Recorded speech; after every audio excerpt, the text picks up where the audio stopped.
Recently, Pokemon has been hosting a lot of shiny events inside their latest games, Pokemon Scarlet and Pokemon Violet, in the form of mass outbreaks. There's been so many I could barely keep up with them all, and disclaimer for today, these shinies we're going to see today happened from events quite a while back, so like I said, it's hard to keep up with everything, but in this video, I'm going to share some of my experiences participating in some of these past outbreak events. But wait, there's going to be more today. We're going to go on a little side quest today. With each shiny that I catch, I'm going to give you guys some information that I found, because I've been trying to teach myself more about Pokemon, and so I did a little research on all of our shiny Pokemon featured in today's video. And so I'm going to share with you guys what I've learned about these different Pokemon as we go along.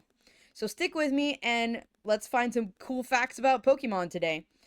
So basically how these outbreaks work is they're usually hosted and featured during different events. Sometimes they're specifically just an outbreak event. Sometimes they go along with other events that are happening within the game or within the Pokemon community. They basically have increased shiny odds, so if you lead a busy life and don't have hours and hours to spend shiny hunting, these events are great for you to find some of your favorite shiny Pokemon. One of the events I first participated in featured a Ghastly, so Ghastly's going to be our first Pokemon for today's video. It's an amazing shiny ghost Pokemon that I just had to find. It doesn't have a big change to it, but it is noticeable enough to make it look very interesting. Ghastly is a ghost and poison type with a cool shade of black and purple. And its shiny has a more of a blue tint to the smoke or the gas around it. Did you know, though, that Ghastly does not have a true form because most of its body is actually made up of poisonous gas? This is a new fact that I found while reading. Mostly I just read all of the Pokedexes, which contain pretty much a good amount of information if you look at all the various ones from different games and iterations of the Pokedex entries. But yeah, it was interesting to learn that about Ghastly. And I also learned a few other things. It's believed that part of Ghastly is made up of souls who died from poisonous gas. I never knew Ghastly had such a dark past. So as I said, I've looked at all of its Pokedex entries to truly understand this Pokemon. Ghastly's been around since the beginning in Kanto and Pokemon Red and Blue. So there's a lot of information to go through on Ghastly because it's shown up in a lot of different generations and had different iterations of its Pokedex entry. So here's some more things that I learned about Ghastly. It's almost invisible and can cloak its target, put it to sleep without being noticed. Pokemon entry found.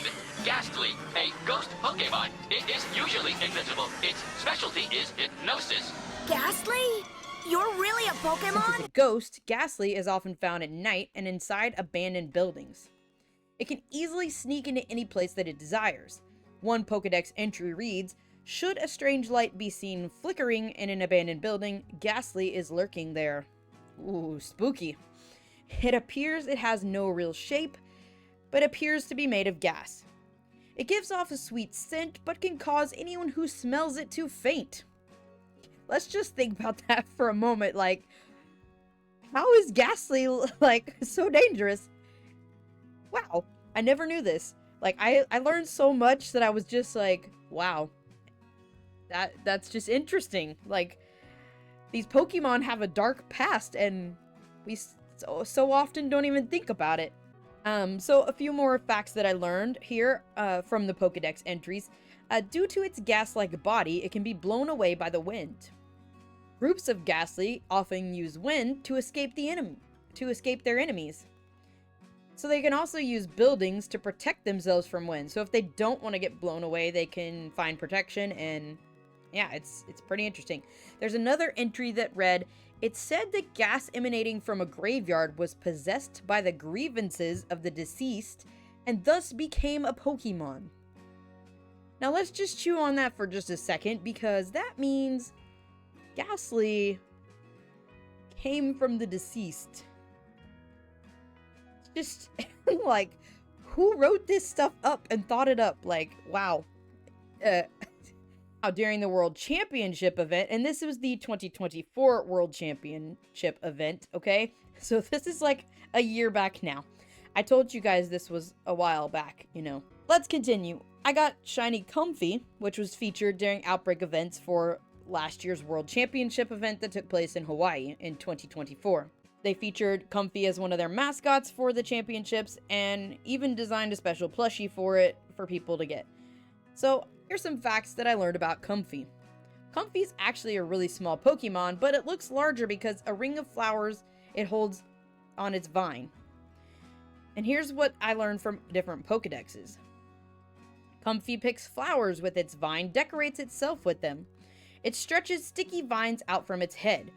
So that was very interesting, because if you do look at Comfy up close, you can see that there's like a little body and then a kind of a ring of flowers, but it's actually attached to a sticky vine that it can grow out. So it's very interesting how this Pokemon works. So all Comfy wear different flowers, so each one has its own individual scent. The flowers attached to it will stay fresh and never wither. The aroma or smell from the flowers has a healing effect and can also be used in baths to relax. So I was curious about this when I read this the first time, because does that mean like for humans they can use them in baths, or does the Comfy take a bath with the flowers? Like it didn't give any more information. So if you guys have any thoughts, leave them in the comments down below. Comfy are generally at ease with when their vines are adorned with flowers and tend to be less comfortable without flowers. So basically, Comfy prefers to have flowers to feel safe and comfortable. I also found a Wattrel outbreak during this event and managed to grab a shiny, and so there wasn't a lot of information about Wattrel, and I lost the recording of it, so there's no actual recording of my experience with the shiny Wattrel, but I do have a picture that should be popped up. It's a newly discovered Pokemon of Paldea region, so there isn't a lot of information, but here's what I did find about Wattrel. When its wings catch the wind, the bones within produce electricity. This Pokemon dives into the ocean, catching prey by electrocuting them. These Pokemon make their nests on coastal cliffs. The nests have a strange crackling texture, and they are a popular delicacy. So, again, something strange from a Pokedex entry that made me wonder, do people eat the nests? And if so, that's a bit weird. So, like, again, that was all I could find, really. So, do what you will with that information, but that's what I found out about Wattrel. So anyway, I hunted the outbreak and eventually found the shiny bird. And again, I don't have the clip of it, but anyway, I did catch it during these events. So the next event that I'm going to cover is the Powerhouse event. It featured Larvitar, Bagon, Goomy, and Hisuian Sliggoo. I decided to go for a shiny Larvitar first. But first, we're going to have our side quest and tell you what I learned about Larvitar. Larvitar are born deep underground and can't emerge to see its parents until it consumes the soil around it. So Larvitar eat soil. They get nutrients from the soil. One Pokedex entry said that after it has eaten a large mountain, it will fall asleep so it can grow. So, yeah, I did not know any of this about Larvitar. And it makes me really curious to go and, like, read Pokedexes from all the Pokemon, just to see, like, what information is out there. But we're gonna stick to the shinies in this video today. So, Larvitar are way more complex than just a cute little Pokemon that grow into a beast called Tyranitar. So, back to our hunt now. And it was nighttime, and so I did my 60 knockouts and eventually found my lime green shiny. Larvitar shiny has a really nice coloring. I decided one was plenty because I have a lot of extra shiny Larvitar from Pokemon Go that I could transfer over if needed. So next I went on to Bagon and found a Bagon outbreak near one of the towns, and I soon found the little green dragon. And I also wondered, like, why does Bagon have, like, an angry face all the time? Well, I think I know why, because when I was learning about Bagon, I found some interesting things. It says Bagon dreams of flying and often leaps off cliffs in an attempt to fly. As a result of these dives, Bagon's head has grown tough and hard like steel. It can slam its head into boulders and shatter them. Its body is made of well-developed muscles, making it a very strong and powerful Pokemon. It will often bash its head into enemies as well. Some theories suggest these behaviors can affect its evolution. Its dream of flying is possibly linked to its DNA, as it will eventually evolve into a salamence with wings. It has this information stored in its genes, which likely guides its deep desire to fly. Bagon's a solitary Pokemon and does not form groups with others of the same kind. So, there's your information about Bagon. It's a very interesting Pokemon. It just wants to fly. That's why it's so upset, because it wants to go ahead and evolve into its salamence and take to the skies. So next up, I came across wild outbreak of Goomy during this event. Goomy's basically a slug. You know, we can all see that from looking at it, right? But here's what I've learned from Pokedex entries. Its body is made up mostly of water and covered in a slimy membrane that protects it from taking too much damage. Goomy, the soft tissue Pokemon and the weakest of all dragon types. In order to keep its body moist, Goomy lives in places where it's dark and damp. Oh, wow. One Pokedex entry reads, its source of protection is its slimy, germ-laden mucous membrane. So if you interact with a Goomy, you might want to wash your hands afterward. And according to another Pokedex entry, that is actually recommended. Anyone who touches it needs some thorough hand washing. Their horns, and I did not even realize Goomy had horns, so this was new information. Their horns are powerful sensors that are used to monitor their surroundings. They can sense danger from the movement of the air. When Goomy senses danger, it'll go into hiding. This is how the weakest dragon-type Pokemon has survived. After some searching, I came across my shiny quickly. But next up we have Sliggoo. Sliggoo is not a very strong Pokemon. Its body is covered in a gooey mucus that will dissolve anything, so predators tend to stay away. It is toothless, so there's a fun fact for you. It'll spray prey with mucus to dissolve it and then slurp it up. Ugh, this one kind of grossed me out when I read this. I was like, ugh, that's like kind of disturbing. But anyways, let's keep going. Sliggoo have trouble drawing a line between friend and foe. It can't see anything, so okay. It has deadly spit, basically. It can't see anything. It doesn't know friend from foe. This Pokemon just sounds very dangerous in, like, a seemingly not dangerous form. Like, you look at it and you think, oh, that can't hurt me.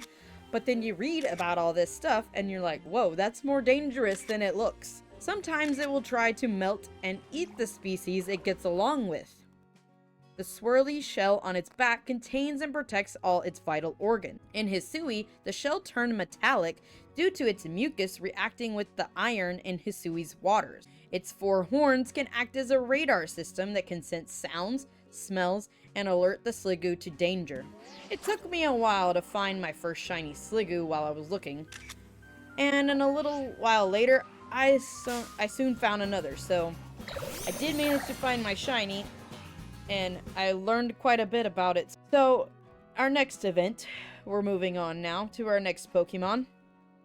They recently hosted an outbreak featuring shiny black Pokemon when to complement the release of the shiny Rayquaza raids a while back. So I first decided to hunt for a Fracture, and so I went to look for a Fracture outbreak and was very happy when I got this unique shiny. But here's what I learned about the Pokemon itself. Fracture's skin is as hard as a suit of armor. They are territorial with one another, and battles over territory can be intensely violent. Fracture's favorite strategy in a fight is to tackle opponents, stabbing them with its sharp tusk at the same time. Their tusks are thick and strong and able to shatter rocks. After a battle, they sharpen their tusk on river rocks. Fracture can take care of their tusk because if one breaks, it will not grow back. They use their tusk to neatly cut prey into 2 portions, one to eat now and one for later. So I guess they're kind of like a meal prepper. So anyway, after getting my shiny, next I thought I would try for a Carbink. This was also being featured in this same event. I didn't really care this much about this one, but I thought, hey, why not? And I was able to find one. So time for our side quest. Let's see what we can find out about Carbink. I learned a good bit about this as well. So, carbink are born from the high temperatures and pressures deep underground. It sleeps underground after birth and is sometimes found in caves. It defends itself by firing beams from the jewel on its head. I didn't know it could do that. Carbink use their soft manes to polish each other's jewels. Yeah, kind of interesting. And it makes sense because it does look kind of like a jewel. And it, you know, being born underground and then found in caves makes sense. So, my last one that I went for, our last Pokemon of this video is going to be Citadel. I'd already found one during my playthrough of the game, but it's so cute, I decided to go for another one during this outbreak event. So here's some things that I've learned about Citadel. Alright? It didn't have a lot since it's a newer Pokemon. Didn't have as much information, but I learned a little. Did you know that Citadel left the ocean and began living on land a very long time ago?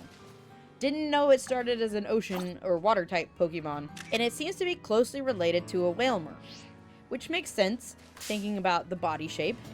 Okay, it lives in cold regions and prefers to live in a small group. You see that a lot in the game. The last few things I learned, the last thing I learned about it is it loves to eat minerals found in snow and ice. Okay, so yeah, that's all that I found out about Citadel. So I learned a lot of new things about Pokemon making this video, and I'm glad I decided to kind of look that up because I was trying to think of a fun way, something to add to the video rather than just like, oh, here's the shiny Pokemon I caught. So I hope you guys learned a lot of new things about these Pokemon, and some of them really surprised me. I'll say that. So if there was anything that you found really interesting or you'd like to know about a certain Pokemon, leave a comment down below, and I hope you enjoyed the video, and I'll see you on the next one. Bye.